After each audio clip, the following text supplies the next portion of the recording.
So hello everyone, treasure NFT থেকে একটা নতুন আপডেট এসেছে। টিইউএফটি টোকেন লঞ্চ করছে। তো এই টোকেনটা কিন্তু কেউ বলছে না, কিন্তু এখানে কীভাবে আপনার রাতারাতি আপনার 1,00,000 টাকাকে 1,000 টাকায় পরিণত করে দেবে, সেটা আমি কিন্তু আপনাদের সঙ্গে এই স্ক্যামটা চালাকিটা আমি কিন্তু আপনাদের সঙ্গে তুলে ধরবো। তো ভিডিওটা শুরুতে শেষ পর্যন্ত দেখুন, অবশ্যই ভালো লাগবে, অবশ্যই অনেক কিছু জানতে পারবেন।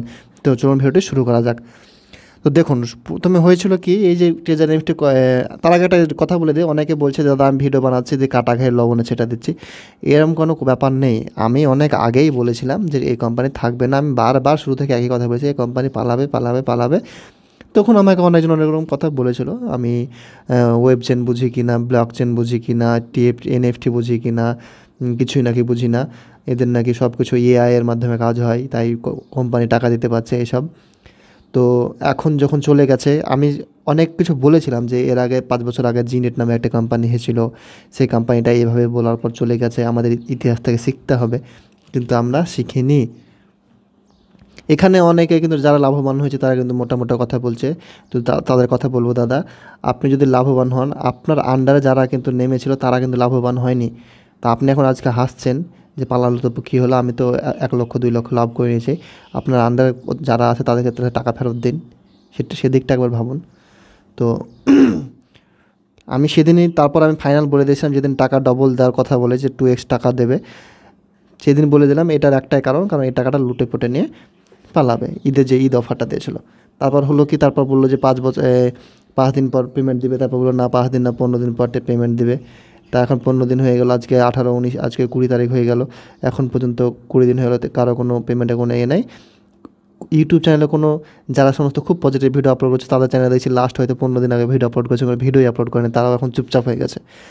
এখন ব্যাপার হলো যে ওদের যে টেলিগ্রাম চ্যানেল আছে, সেই টেলিগ্রাম চ্যানেল ওই স্ক্যাম লেখা উঠে গেছে। আমাদের ওয়েস্ট বেঙ্গল পুলিশ থেকে একটা পঞ্জি স্কিম বলে ট্রেজার এনএফটিকে দাবি করা হয়েছে, তা মানে ট্রেজার এনএফটি তখন চলে যাবে, ঠিক আছে। এখানে কিন্তু একটা জিনিস, অনেকে একটা জিনিস জানে না হয়তো, এরকম ঘটনা ঘটেছে, একটা প্রবাবিলিটি আছে। এটা কিন্তু অ্যাকচুয়ালি বেশি ভাইরাল হয়েছে ইন্ডিয়া, বাংলাদেশ আর পাকিস্তানে। এই 3টে দেশেই নাকি ট্রেজার এনএফটির উইথড্রল বন্ধ রেখেছে, বাকিগুলো কিন্তু সব চলছে এখনও। কারণ বাকি দেশে দেখা যাচ্ছে তাদের নতুন, তাই তাদের কাছে কিন্তু তারা কিন্তু এখনও তাদেরকে মুরগি বানাতেই রেখেছে। তো এইগুলো পেমেন্টগুলো কিন্তু অটোমেটিক হয় না, ওরা ম্যানুয়ালি পেমেন্টগুলো করে, তাই তারা কাকে দেবে কাকে দেবে না এটা ঠিক করে রাখে নিজে নিজে। বর্তমানে আরও কোম্পানি এসেছে, যেমন ধরুন $15 করে ইনভেস্ট করুন, 3 দিনে টাকা ডবল, এরকমও হয়েছে। তো আমি একটা কোম্পানিতে যেমন কয়েকদিন আগে $15 ইনভেস্টমেন্ট করেছিলাম, পার ডে $3 করে দেবে, ও 5 দিনে ধরে টাকা ডবল হয়ে যাবে। তো কোম্পানি 5 দিনও থাকেনি, পরের দিনই পালিয়ে গেছে। তো যদিও টাকাটা আমার না, টাকাটা একটা কোম্পানিরই স্পন্সরশিপে ওদেরই টাকা ছিল, সেজন্য আমার কোনো চাপ নেই, কিন্তু অনেকে এখানে ফেসে গেছে। তো এরকম আরও কোম্পানি আছে 5 দিনে টাকা ডবল, 4 দিনে টাকা ডবল। তো আমার কাছে অনেক স্ক্রিনশট আছে, আমি চাইলে দেখাতে পারবো, আপনারা বলবেন যে কী ঘটনা ঘটেছিল। তো এইরকম কিন্তু আর ফাঁদে পা দেবেন না। এখন বলি এই ঘটনাটা, যে এই যে কয়েনের ব্যাপারটা, এই যে তাদের যে টোকেন ব্যাপারটা আসছে, দেখুন টোকেনটা লঞ্চ হবে, আমি বলছি না হবে না, না হয় it is not a big deal, এটা হতেই পারে। দেখাচ্ছে এরপর এটাকে বাইন্যান্সেও লিস্ট হচ্ছে, এটাও হতে পারে। এবার কিন্তু এটাকে এমনভাবে প্রমোট করবে যে বাইন্যান্স, দেখুন এরা নিজেই স্ক্যাম করছে, কিন্তু চারিদিকে এদের টেলিগ্রাম চ্যানেলে ওরাই বলছে যে কোনো স্ক্যামে কান দেবেন না, কোনো স্ক্যামে পা দেবেন না, ঠিক আছে, আলাদাই এরা। এবার যেটা বলছিলাম, ধরুন বাইন্যান্সে এদের কোম্পানি, এদের যে টোকেন আছে সেটা কিন্তু লিস্ট হলো, কেন করছে এসব আমি বলে দিচ্ছি আপনাদেরকে। কেউ বলবে না ইউটিউব চ্যানেলে, কেউ আমি গ্যারান্টি দিয়ে বলছি কেউ বলেনি, আমি একমাত্র প্রথমবার বলছি। তো প্রথম ব্যাপার হলো যে 1 নম্বর কথা হলো যে ধরুন যাদের টাকা আটকে গেছে, প্রথমে 5 দিন বলল, বলার পর এখন 15 দিন বলল, এখন কিন্তু সেই পেমেন্টটা দেয়নি। এইবার কি করবে, তাদের সেকেন্ড প্ল্যান হলো এই টোকেনটা লঞ্চ করবে, টিইউএফটি। এই টোকেনটা লঞ্চ করার পর তারা কি করবে, এই টোকেনটা যখন লঞ্চ হয়ে যাবে তখন বলবে যে তোমাদের যে ইউএসডিটিটা আছে, কারণ হলো ইউএসডিটিটা আছে, এটাকে ট্রান্সফার, এতে বাইন্যান্সে যখন ট্রান্সফার করবে এটাকে হয়ে যাবে টিইউএফটি কয়েনে ট্রান্সফার নিতে হবে। এইবার ব্যাপার হলো যে দাদা আমরা এখন এই কয়েন কিনছিলাম, এই কয়েন কিনবো, আমাদের লস কোথায়, লস কী লস বলছে, দেখুন কী চালাকি করেছে। ইউএসডিটি হলো একটা স্টেবল কয়েন, মানে এর ভ্যালু ইউএস ডলারের সঙ্গে রেটের সঙ্গে সিঙ্ক করা থাকে, মানে তার মানে অর্থাৎ খুব আপস অ্যান্ড ডাউন হবে না, এমন না যে 85 টাকা থেকে 100 টাকা হয়ে যাবে, ঠিক আছে। কিন্তু এই টিইউএফটির ঘটনা কী হবে, ধরুন বলে দিলে 1 টিএফটির ভ্যালু, টিইউএফটির ভ্যালু এদের টিজার একটা কয়েনের ভ্যালু একটা ইউএসডিটির সমান ইকুইভ্যালেন্ট। তার মানে আপনার কাছে যদি 1000 ইউএসডিটি থাকে, সেটা ট্রান্সফার করলে আপনি 1000 টিইউএফটি পাবেন। সবাইকে এভাবে ট্রান্সফারগুলো করিয়ে নিল।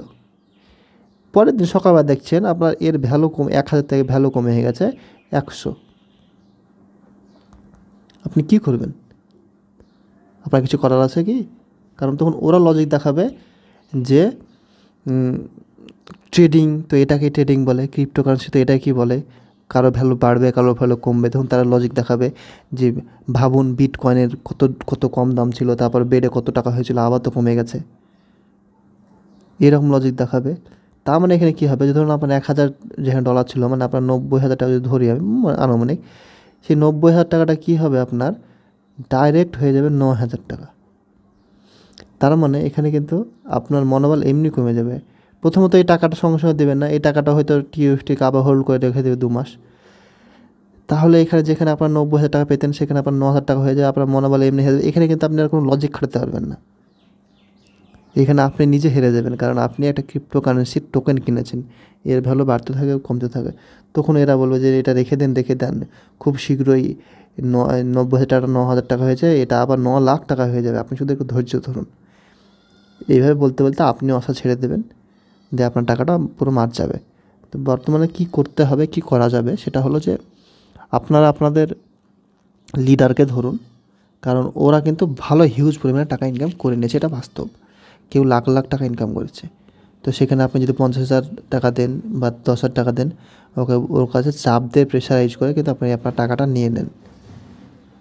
যদি আপনার টাকাটা রক্ত খাটা টাকা হয় তাহলে ঠিক হয়, যদি আপনিও যদি সেটা যে আপনার একটা জোর থাকবে। আর ভবিষ্যতে এসব স্ক্যামে জড়াবেন না, যে কেউই বলুক। আমিও কালকে একটা ভিডিও আপলোড করতেই পারি যে এই কোম্পানিটা খুব ভালো, কিন্তু আমি বলে দিচ্ছি আপনি তাও জড়াবেন না। কারণ আমি যদি কোনো কালকে একটা ভিডিও আপলোড করি যে কোম্পানিটা ভালো, তা আমার নিশ্চয় কিন্তু আমি সেখান থেকে স্পন্সরশিপ পেয়েছি, মানে টাকা পেয়েছি। স্পন্সরশিপ ইজ নাথিং বাট ভদ্র দালাল, এটাই রিয়েলিটি। তো আপনাদের এইসব ব্যাপারগুলো জানতে হবে। ইউটিউবের দুনিয়াতে স্পন্সরশিপের নাম করে অনেক কিছু ঘটছে, অনেক কিছু ভালো অনেক কিছু খারাপ ঘটছে, সেগুলো আপনাদের বুঝতে হবে। তো এটাই হলো আজকের ভিডিও। ধন্যবাদ সবাই, যারা যারা সাবস্ক্রাইব করেননি করে নেবেন, জ্ঞানগুলো চারিদিকে শেয়ার করুন।